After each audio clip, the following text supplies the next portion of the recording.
दरवाजे पर फरिश्ता आता है तो बशरी शक्ल में आता है, और जब बशरी शक्ल में आता है तो फिर हाथ आते हैं। मैंने पहले कहा है कि मैं आज आपके सामने कुछ ऐसे रमूज खोलूंगा, 10 साल से तो रह रहा हूं, अगर इस मंदिर तक आग ही नहीं पहुंचे तो फिर मुकद्दर की बात है। इस दरवाजे पर मार्फत मांगनी पड़ती है। सुनते चले आए, परोबाद आए हैं, परोबाद आए हैं, परोबाद आए हैं, क्योंकि दिमाग में बैठा हुआ है फरिश्ता वो है जो परों से परवाज़ करता है। लेकिन जिब्रील जब इस दरवाजे पर आता है तो बशरी शक्ल में आता है। तो फुतरस को जब मस किया गया है तो पर नहीं आए, हाथ बरामद हुए हैं। और जब फुतरस को सलाह मिली थी तो एक हाथ उसका शल हो गया था। अब जब हुसैन के झूले से, तवज्जो चाहूंगा, हुसैन के झूले से फुतरस को मस किया गया है, तो जो हाथ शल हुआ था वो हाथ अपनी जगह पर सही हुआ। अब फुतरस ने दोनों हाथों को उठाया, इस हाथ को भी उठाया, इस हाथ को भी उठाया, दोनों को आपस में मिलाया। कभी इस हाथ को देखा, कभी इस हाथ को देखा। फुतरस क्या देख रहा है? फुतरस कहता है यही देख रहा हूं, ये अल्लाह का दिया हुआ है, ये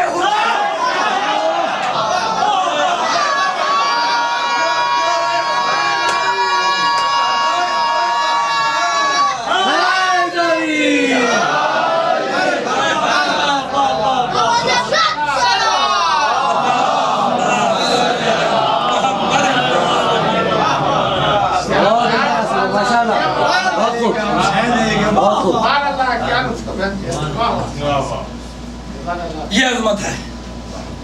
पैगंबर खड़े हुए मुस्कुरा रहे हैं।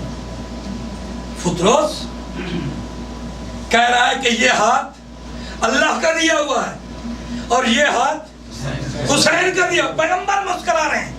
पलट के फरिश्तों के सरदार जिब्रील ने पूछा, या रसूलल्लाह मुस्कुराने की वजह क्या है? आवाज़ रिसालत आती है, फुतरस मार्फत वाला है, खा अल्लाह दे या हुसैन दे।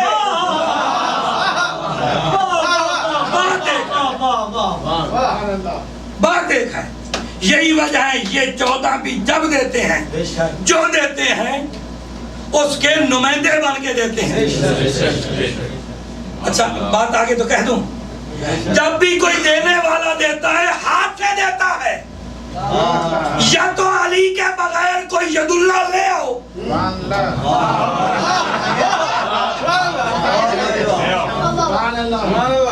ये सारे के सारे यदुल्ला है। अब इस मंदिर पर जरा देखिए, नाम हुसैन। सरकार ने पहले मंदिर पर फुतरस को हाथ अता किया। ठीक, आगे बढ़ते तशरीफ फरमाए अपने शरीयत कदा के अंदर। बैठे हुए थे अपने भाई इमाम हसन मुज्तबा के साथ। कहने लगे भाईजान आज दिल ये चाह रहा है, जो काम नबियों के रह गए हैं ना, मैं हुसैन वो करूं। मैं दाद देता हूँ आपके समाज पर और खामोशी पर। क्या बर्दाश्त भाई, क्या बर्दाश्त है माशाअल्लाह। और मैं इसके ऊपर नाज कर रहा हूँ क्योंकि मौजूद ही मैंने आता छेड़ा। और अल्ताफ भाई हमेशा कहते थे फजीलत आपने इमाम हुसैन की पढ़नी है। और इस दरवाजे के ऊपर जब कोई खुलूस नियत से झुकता है, ये खाली नहीं पड़ जाते, ये खाली नहीं पड़ जाते। हम आ गए मौला की बारगाह में। मौला बैठे हैं अपने भाई के साथ। फरमाते हसन भाई आज दिल कर रहा है, सुनने का प्रोग्राम है या नहीं? सुनने का दिल कर रहा है या नहीं? मौला इमाम हुसैन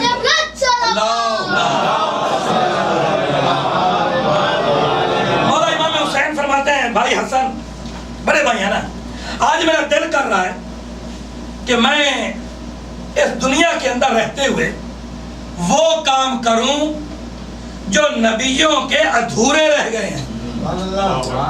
1,24,000 पहले नबी आ चुके, सैयदुल अंबिया जद हैं मेरे मौला इमाम हुसैन के। अब समझाने के लिए, मौला माफ करे, बच्चों तक मुंतकिल करने के लिए, इमाम हसन चेहरा घुमा के फरमाया भाई हुसैन कितनी बड़ी आपने बात कही है। कब बड़ी बात तो बड़े भाई के सामने करूंगा। जब बड़ा भाई सामने है तो बात भी बड़ी होगी। कहा तुमने फरमाया है कि मैं वो काम करूं जो नबियों के रह गए हैं। अरे कैसे देखोगे कि इतने बड़े नबी गुजर गए, कौन सा नबी कौन सा काम अधूरा छोड़ के गया है, किस नबी की क्या ख्वाहिश थी जो पूरी नहीं हुई। कहने लगे भाई हसन, पहली बात तो यह है कि आदम से लेकर ईसा तक जब नबी ताजे नबूवत पहन के दुनिया में आ रहे थे, मैं हुसैन नाना की गोद में बैठा हुआ देख रहा था। चुप हो जाओ, मुझे कोई पता नहीं।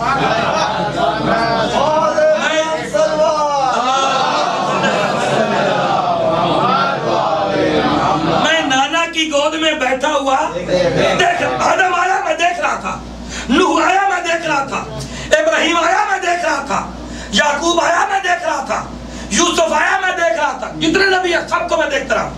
अच्छा, और दूसरी बात यह कि भाई मेरे पास एक जाती नोटबुक है जिसके अंदर मैंने हर नबी की ख्वाहिश को लिखा हुआ है।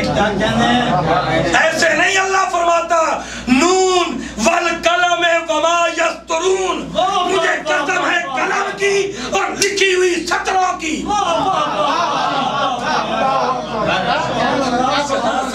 यार मजमा पढ़ना मैंने आपके दरमियान है, जो इस दरवाजे से मैंने मांगा है वो मैंने अब तक पहुंचाना है। वसूल करो तुम्हारी मर्जी, ना वसूल करो तुम्हारी मर्जी। इमाम हुसैन फरमाते हैं कि भाई मेरे पास नोटबुक है जिसके ऊपर मैंने लिखा हुआ है नबियों के नामों को और उनकी ख्वाहिशात को। अल्लाह फरमाते हैं नून वल कलम वमा यस्तरून, मुझे लिखी हुई सतरों की कसम, कलम की कसम। अच्छा भाई खोलो डायरी, कहाँ है, क्या लिखा हुआ है? इमाम ने बिस्मिल्लाह पढ़ के या अली मदद कहा।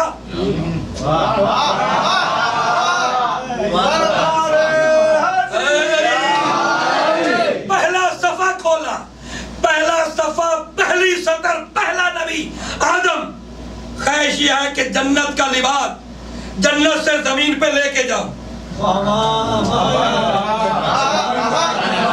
सुन रहे हो बच्चों, जाग रहे हो? पहला सफा, पहली सतर, पहला नबी, पहले नबी की पहली ख्वाहिश। आवाजें तो हिलाती है, आदम जमीन पे चले जाइए। बारइला जन्नत के अंदर रहता हूँ, जन्नती लिबास पहनता हूँ, जन्नत का लिबास जमीन पे लेके जाऊंगा। आवाजें तो हिलाती है, नहीं नहीं आदम, जन्नत की कोई शय जन्नत से बाहर नहीं जा सकती। आदम चाहता है जन्नत का लिबास जमीन पे आए।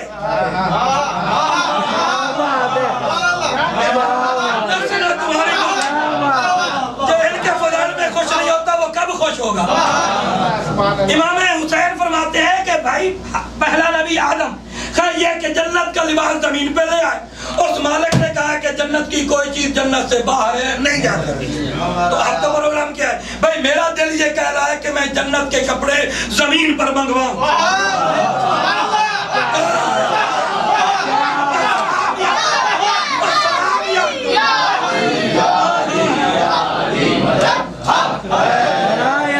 चारदा मासूमीन बुलंदतर सलावा।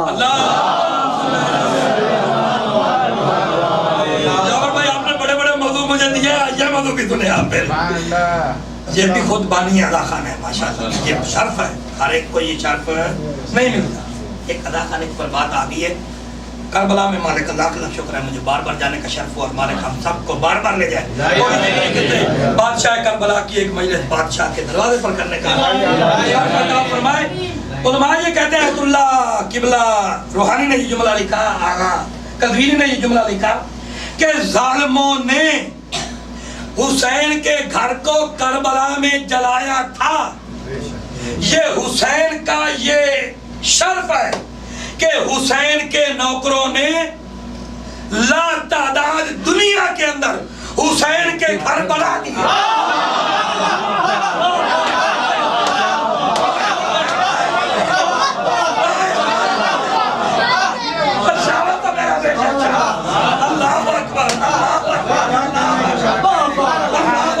ये है हलाली खून की पहचान।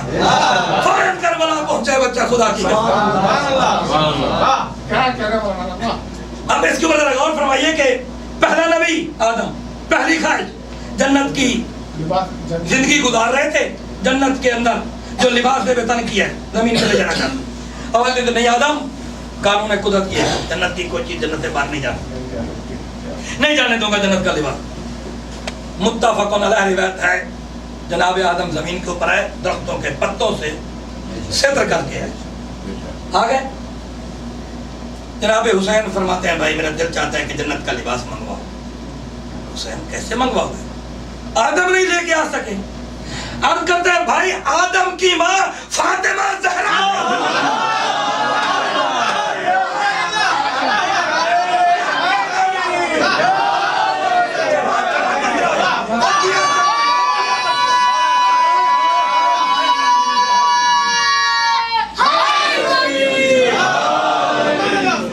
बराए अज़मत शहज़ादी कौनैन बुलंदतर सलावत।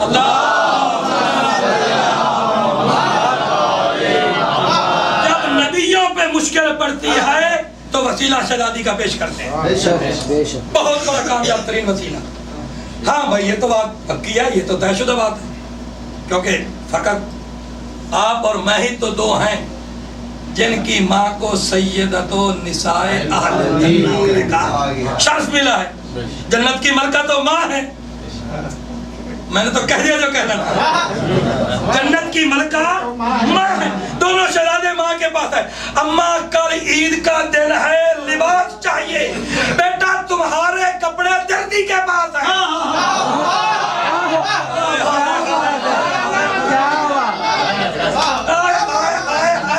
माँ ने कपड़े सीने के लिए दर्जी को दिए नहीं थे। इमाम हुसैन ने ख्वाहिश की कि अम्मा कपड़े चाहिए। अच्छा ये नहीं बताया कि जन्नत के चाहिए। ऐसे बोल हरा लिया, ऐसे बोल हरा लिया तुम्हें तो।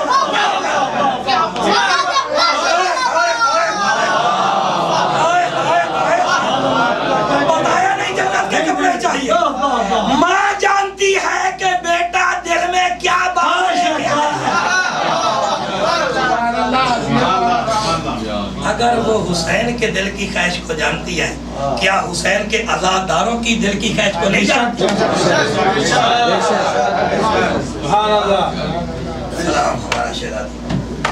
बेटा तुम्हारे कपड़े तो दर्जी के पास है, ठीक है। अच्छा अम्मा कपड़े आएंगे कब? बेटा अगर फजर से पहले कपड़े ना आए दर्जी को नौकरी से निकाल दूंगा।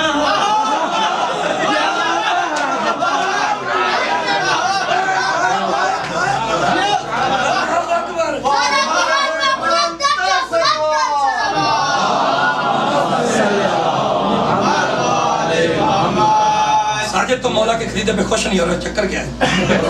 मुस्कुराओ यार मौला के फजीलत के ऊपर। मोमिन को खुश होना चाहिए आलिम मोहम्मद की फजीलत, क्योंकि मालिक का एहसान हमारे ऊपर यह है कि उसने हमें रहमत दी ही है। नतीजा क्या निकलता है जनाबे शहज़ादी कौनैन ने फरमा दिया बेटे कपड़े तुम्हारे दर्जी के पास है। अब तमाम उलमा ने ये मुत्तफ़क़ुन अलैह लिखा कि माला आला पर उस फातिर उस समावात ने अपनी फातिमा की बात को सुना, क्योंकि वो समी भी है बसीर भी है, वो सुनता भी है देखता भी है। सुन रहा है माँ बेटे के दरमियान बात क्या हो रही है, देख रहा है दोनों भाई प्रोग्राम क्या लेके आए।